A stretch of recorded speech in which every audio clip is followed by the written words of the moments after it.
Well, I think that for me, it's just to see maybe artists I really like and have the opportunity to see the work, you know, close up.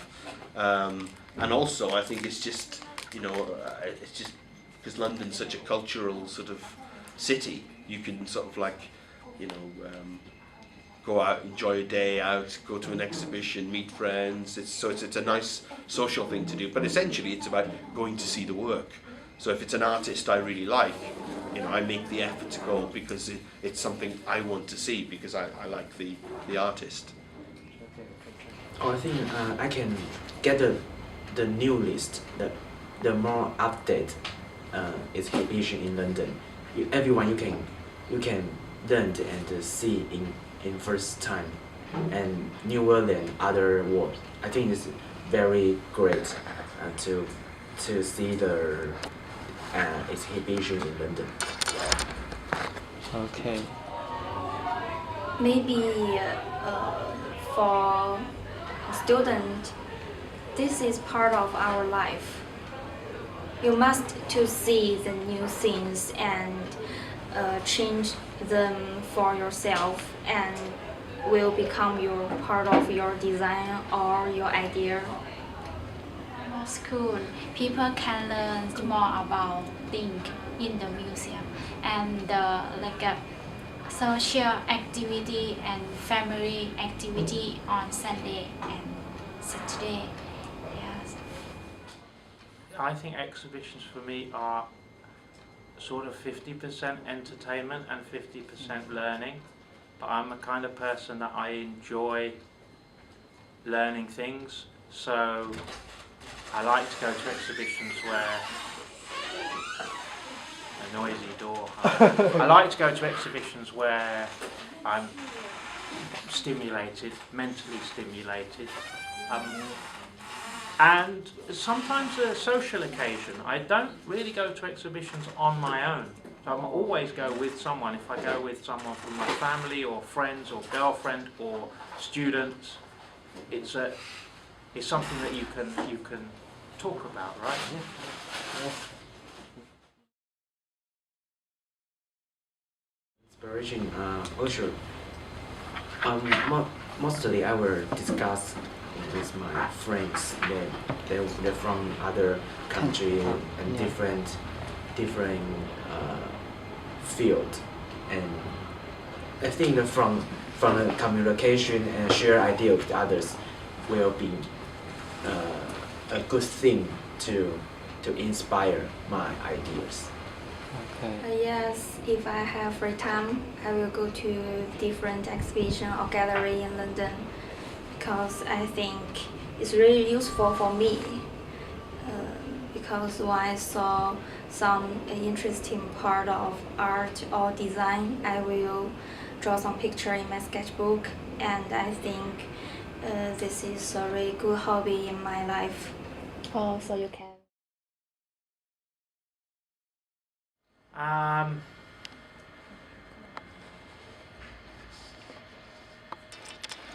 That's a very, very tough question to answer. What I'm doing at the moment is thinking about artists that I consider to be outstanding. I guess that it's almost impossible to answer. I think that I like work that is thought-provoking, makes you think, thought-provoking, yeah.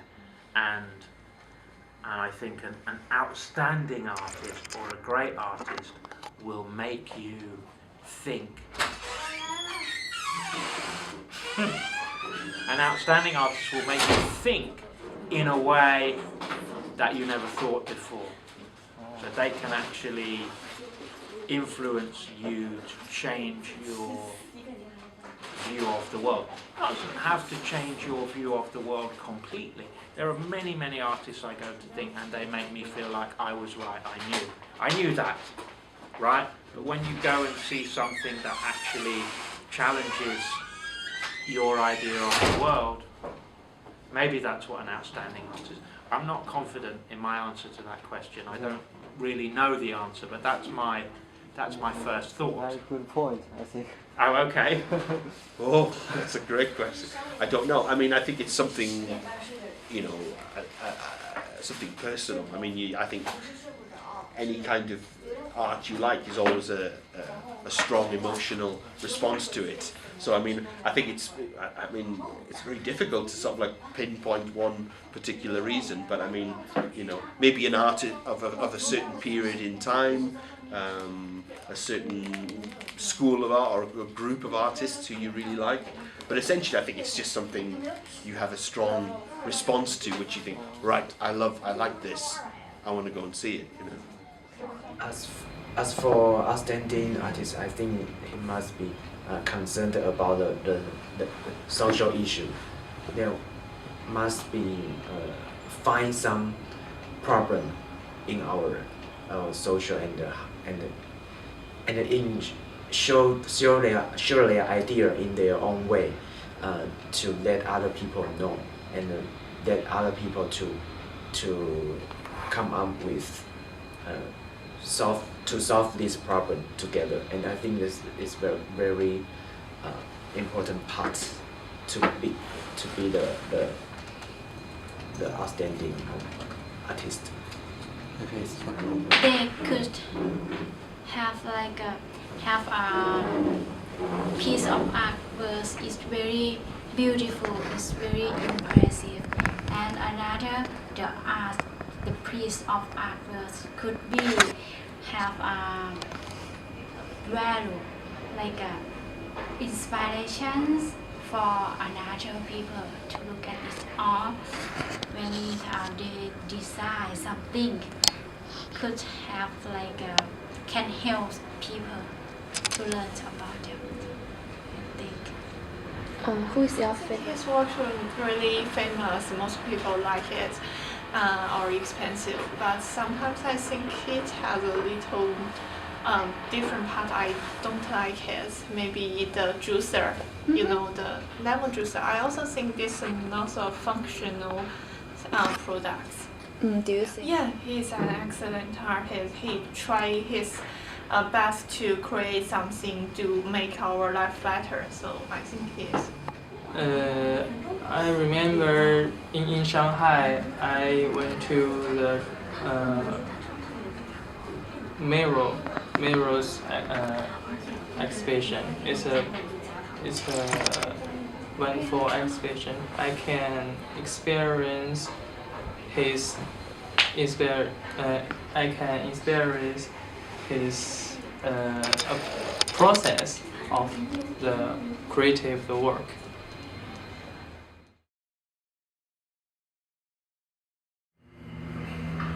Let me think about it.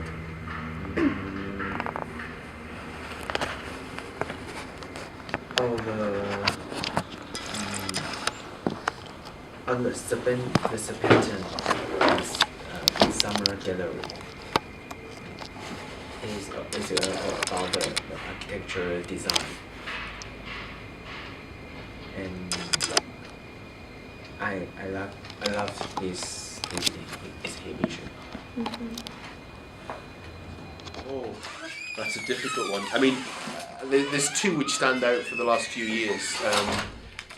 There was one, I think 2 summers ago, by the Russian artist Malevich, which is an incredible exhibition about all his work throughout his life, and the context of it within the Soviet Union. And about 3 years ago, there was a brilliant exhibition about Bauhaus, about everything, about the architecture, furniture, everything. And I think in the last few years, those are the 2 big ones which really impressed me. Recent year has a famous exhibition in Beijing. It's called the Textile. It's about the many product designers. They put products about material products in together. I think that's a really good exhibition. I could get many inspiration from it, especially the construction of the some material is the first time used in this kind of product.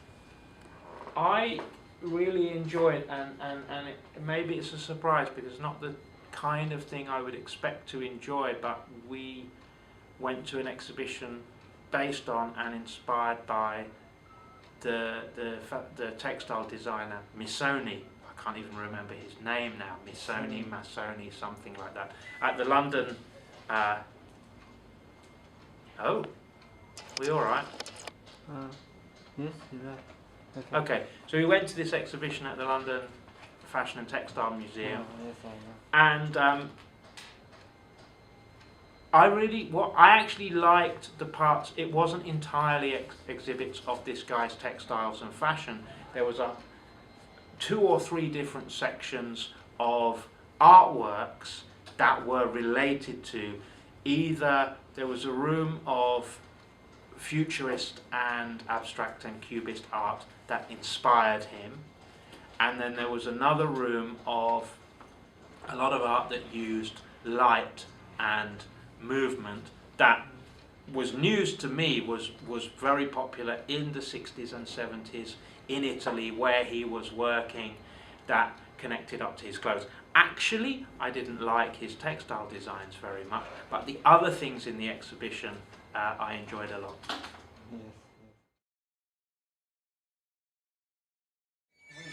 Wow, that's a good question. I mean, I think, I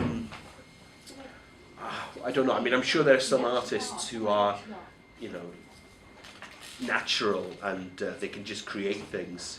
But I think the ones which have had formal training and formal sort of instruction on how things are, I think quite often better artists, because although they can create their own ideas, they've had that foundation to sort of improve on and then maybe go on their own journey. And I think that's why places like UAL are probably good places, because, you know, it's a sort of environment where people can come and learn, and maybe, you know, things they pick up on courses could inspire them and influence them to go in their own direction, you know, to find their own voice. So I think you do need institutions like this to sort of like guide and influence and maybe help artists along the way. It's possible to be maybe they learn more about things from their own experience, like they work on that area and get the knowledge by themselves. I think it's maybe, but it's very hard to do. Yes, this is my point that art school is not useful. Many artists and architect is not learn from school, and they have their self thought and learn method. Okay, thank you. Well, I suppose I have to be a little bit careful because art university puts food on my table, right? I think it works in both ways. I think there are loads of dedicated, super creative, super intelligent, committed people working in art schools who want to show their students new ways of thinking, new ways of working. They want to encourage creativity. At the same time, it is part of what we call the establishment. So it is also a way to control people. It's also a way to stop people. If you don't want them to be successful, one way to stop them would be to make life difficult for them at art school. So it's not completely democratic and it's not completely free. And I'm a teacher, but I have a difficult relationship with education because I think education is used to to beat people up a little bit sometimes, to say you have to do this, you have to do that. Most successful British artists went to art school, right? So it seems like you do have to, which is the second part of your question. But I can imagine somebody can learn these things in other ways, but it's much more difficult if you want to learn the techniques or you want to learn the theories or the discourse or the history. It's much more difficult to teach yourself. It depends what you want. So many, I mean, art, especially in the sort of most, I suppose, obvious forms like painting, is such a popular hobby. I mean, many people go to work in whatever job they have, and at weekends or in the evening they paint a few pictures. And these days you can even have a website. You know, my friend's dad, he has a website and he puts his paintings up, and you know, they're not cheap but they're not expensive. He spent some time doing them, so if you got £150 and you like his painting, and he's an okay painter. I don't know if he went to art school or not. So there is that option. If you're talking about working, making a living, being a professional designer, I kind of imagine that, yeah, you have to go to art school, because who's going to give you a job if you say, oh yeah, well I got, you know, I did a foundation, or I finished school, and I mean, I don't know that much about the industry, but I guess that design firms, they want to employ graduates, right? I mean, it's only a guess, but it depends what you want to do. I know millions of musicians who never studied music, but if you want to go and work for an orchestra, then you have to study music, right?